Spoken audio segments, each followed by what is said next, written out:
You have to recognize opportunities, and you have to recognize people that are capable and ambitious. And I think about the different things that I did that I learned from the supermarket business. Like I was telling Ted a story earlier today. I was, when I ran my stores, especially at the beginning, I was very hands-on. So if, let's say I had 7 registers and only 4 cashiers were working, and the store would get busy, I would jump onto a register for a little while. Nobody wants to wait long. Everybody wants to get out fast. So one day I'm on the register, the store's busy. Some young guy comes walking in, he's looking for a job. So, I'm interested, I'm talking to him, and the guy stood behind me for like 2 hours, just begging and helping me. This was his interview. He was looking for a job. And I said, I gotta hire a guy like this, because look how ambitious he was. He wasn't afraid to work for free, to help me out to try and get a job. I wound up putting him into the deli department, and he was, the guy was amazing. He would come to me all the time and tell me, the place was dirty, it wasn't set up right, and he was doing all kinds of things to make the place better. And within 6-7 months, I made the guy the manager. He was really very good. And then he kept asking me, he kept wanting more money, which he deserved. And we got into a point where he was at a manager's salary after, let's say, a year. And then he kept asking for more money. And I said, Eddie, you want to keep making this money? I said, you gotta come up with your own business if you want to make some money. This is a guy that ran away from home with his 2 brothers, very bad home life. The 3 brothers ran away. They got an apartment. He worked for me for maybe a year and a half. He came to me with a whole program of they wanted to open up a cafe in Manhattan. Came to it with locations, rents, a whole idea of how they were going to do it, and they wanted to know if I would back them. I wound up going into business with the 3 brothers. I backed them. We opened up a place called the Fountainhead Cafe on 2nd Avenue between 23rd and 24th Street. And I was in business with them for about 5 years in this cafe, and the cafe did very, very well. I'm friends with him to this day. This was like 20-some-odd years ago.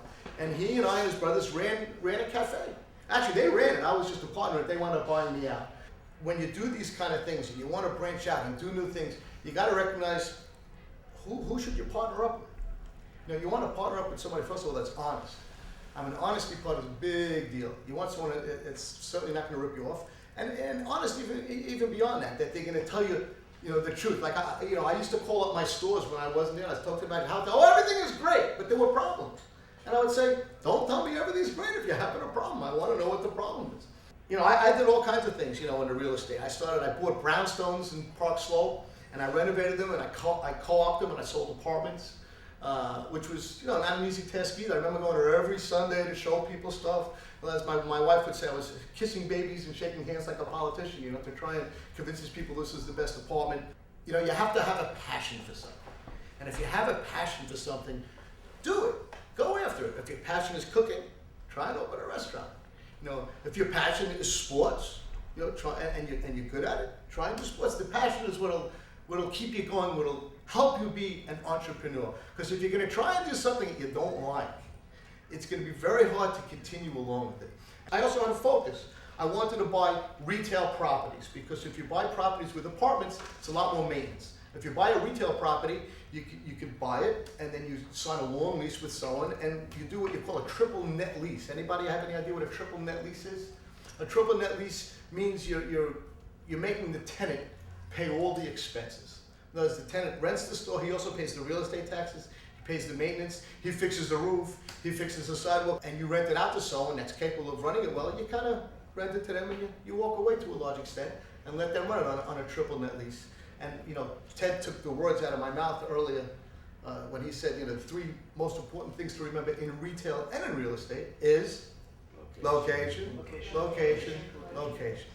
You could be on the wrong side of the street and not do the business the same as the guy on the other side of the street. You got to see, where's the walking traffic? Where's the subway stop? Where's the bus stop? You want people walking by your store. And what I love about owning retail locations that are good locations is if I rent a store to a bakery and he's got a very busy spot, and he's operating there for 10 years, his lease is up. So I'll ask for the new rent. And he'll say, oh, gee, that's too much rent, that's crazy. I'll say, go ahead and move. So you want to move? Go ahead. They don't want to move. They've established themselves in this high traffic spot. And they want people to keep walking there. You can move 3 stores over across the street, could kill your business. Look, if anyone ever tells you they've succeeded at everything they've done, they're liars. You try stuff. The idea is not to be afraid to put in time. If you put in your own time, that's one thing. And if you want to be an entrepreneur, you can't be afraid. You really have to have the guts, the stamina to go in and try something new and to try it. A key to a lot of my success is I was tireless. I put in hours, I didn't care. You know, I would work my store all day. I would go and look at properties. You know, when I took time off, I was going to look at properties.